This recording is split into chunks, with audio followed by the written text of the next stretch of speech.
जामिया तिरमिजी और सुनन इब्न माजा में हदीस है, नबी इस्लाम ने फरमाया कि मेरे पास अल्लाह का एक कासिद आया, उसने कहा या रसूलल्लाह, या तो आप अपनी आधी उम्मत बख्शवा लें या शफात का इज़्न ले लें, ऑप्शन है। तो हुजूर ने कहा कि मैंने अल्लाह ताला से शफात का इज़्न ले लिया, क्योंकि नबी सल्लल्लाहु अलैहि वसल्लम अल्लाह ताला के मिजाज को समझते हैं कि आधी तो पहले ही माना हुआ है, तो शफात का इज़्न ले लूं तो आधी से ज्यादा बख्शवा सकता हूं। बिल्कुल। जामिया तिरमिजी में सुनन इब्न माजा में हदीस है कि मेरी शफात मेरे उम्मत के गुनाह कबीरा करने वाले लोगों के लिए भी है, गुनाह कबीरा करने वालों।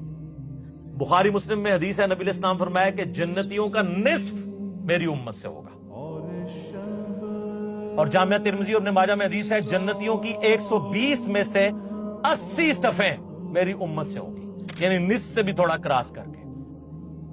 अल्लाहुम्मा जअलना मिनहुम, अल्लाहुम्मा जअलना मिनहुम, अल्लाहुम्मा जअलना मिनहुम, अल्लाहुम्मा इन्ना नस्अलुका जन्नतल फिरदौस मअन नबिय्यीन वस्सिद्दीक़ीन वश्शुहदाኢ वस्सालिहीन। आमीन।